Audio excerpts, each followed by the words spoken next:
Hello everyone, and welcome to Pyramid Model. Today we're going to be discussing challenging behavior. I'm Janelle. In this particular lesson, sorry about that, we are going to, our learning objectives will be identifying how we define challenging behavior in infants and in toddlers, understand behavior, meet children's needs, prevent behaviors, and teach children new replacement skills. Let's remember some of our agreements. Confidentiality. We are not calling out children's names or teachers if at all possible. Let's make sure that we're taking care of ourselves. So if you need to step out for any reason, please do. Quietly return to class when you're ready. Demonstrating respect for all. We may not always agree, but we can always have respect. The right to pass. If you don't have a comment, you're more than welcome to say no comment. And just always remember that it's okay, and this is a safe place to take a risk or say something that you may feel may not be popular. Sometimes you'll be surprised how many other people are probably thinking the same thing. And that's a great way for all of us to start learning different ways of dealing with problems and just learning from each other in general. Assume positive intent. So just making sure that whenever someone is talking about a difficult situation that they have been in, or a challenging behavior that they have had in the past, just assume positive intent. Sometimes those situations can be stressful, and sometimes it's okay. Most of the time it is okay to be able to say, I need a break. Sometimes you have to remove yourself, calm yourself down, regulate, and then go back and deal with it. That is what the managers are here for. That's why you have extra teachers available. So utilize the people that you have as supports. And recognize that we are all learning. So challenging behavior. What is challenging behavior for infants and for toddlers? So let's take a moment and let's think about a typical infant and toddler behavior.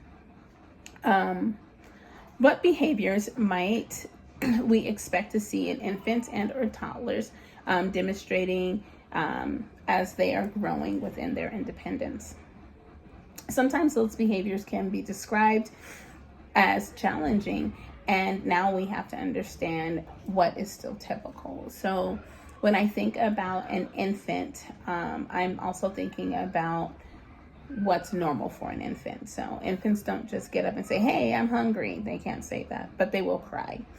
They can't say, hey, I'm wet or I'm tired. They will cry.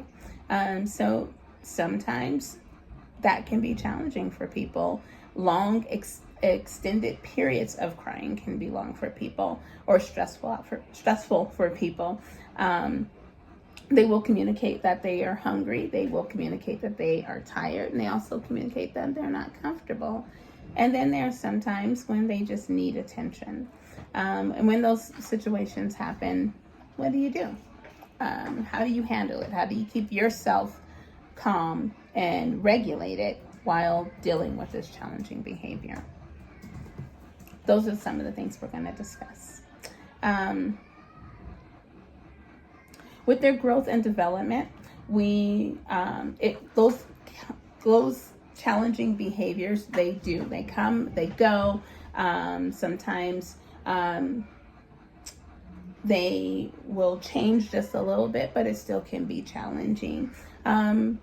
Typically, those are called phases. So, like, for example, a teething phase where a child is, again, just uncomfortable, showing signs of discomfort. We've done diaper changes. We've done, they've already woken up from nap. They have been fed, but they're still really irritable. Well, they're uncomfortable.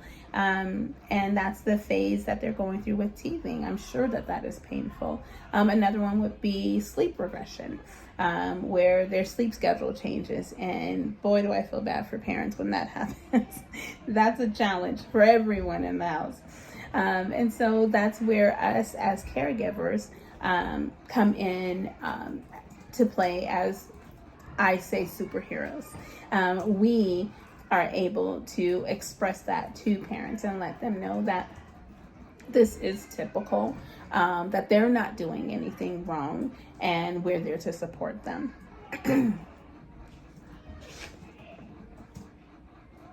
So understanding behaviors in infants and in toddlers.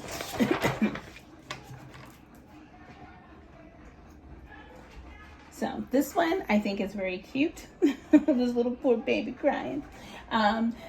So developmentally expected behaviors can be challenging for adults. So this one is specifically for the infants. Pre-mobile infants, they will cry to communicate. Sometimes their feedings will get intensified. They'll increase them and the need to eat a lot more. Sometimes it's just plain fussiness that happens as well.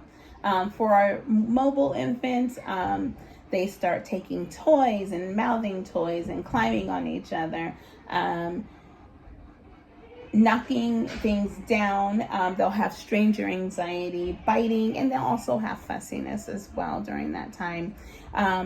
So you'll see all of these different behaviors happening. It amps up the room a little bit more. You have to run around a little bit more, moving one kiddo that is just starting to become mobile off of a kiddo that is not mobile, especially in the infant classroom. I think centers that are able to have 2 infant classrooms and divide them up by mobile and non-mobile, it's pretty fantastic.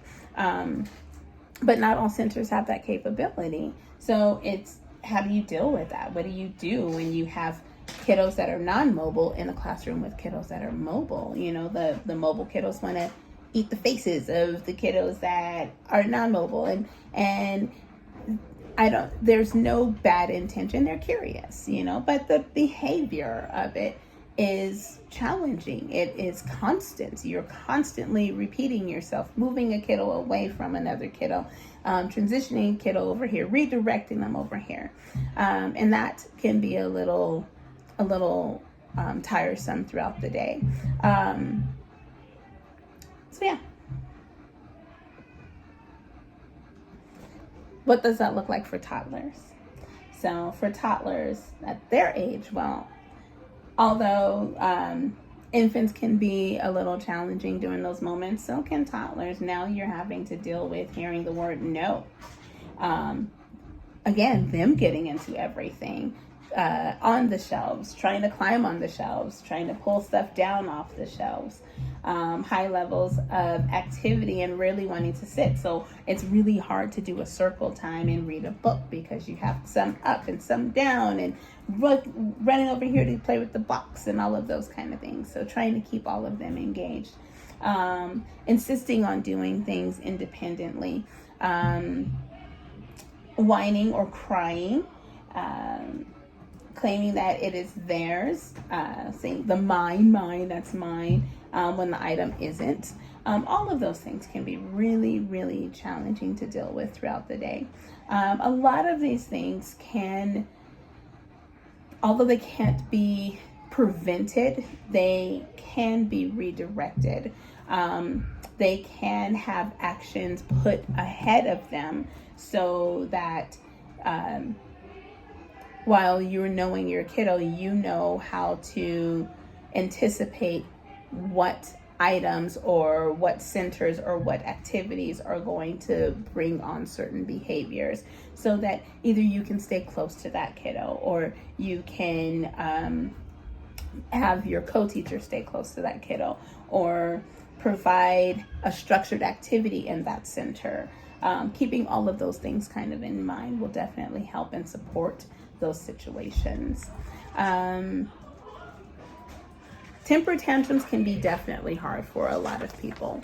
I always go back to a temper tantrum, and when the kiddo is having that moment of frustration and they're just really needing to let it out, as long as their body and their physical self is in a safe space, then I will talk to them calmly. I get down to their level and hope that through my tone, my voice will start to soothe them.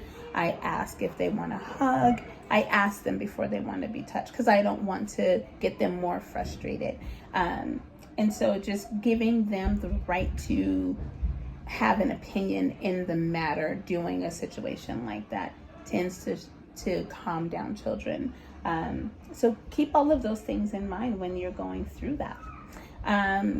For our wrap up, thank you so much, first and foremost, for being here and getting a little bit of information in regards to challenging behaviors, knowing that it's going to happen and that these are typical. What's not typical is the extreme versions of these or the longevity of these. And if that's the case, then that's when us as teachers seek out additional support. Go to your administration and have them observe to see if there's something that you guys can think of together to help the situation decrease a little bit so that you're able to be there for the child in a more positive and productive manner, and also regulate yourself with this challenging behavior. Thank you so much. I'll see you on the next one. Bye.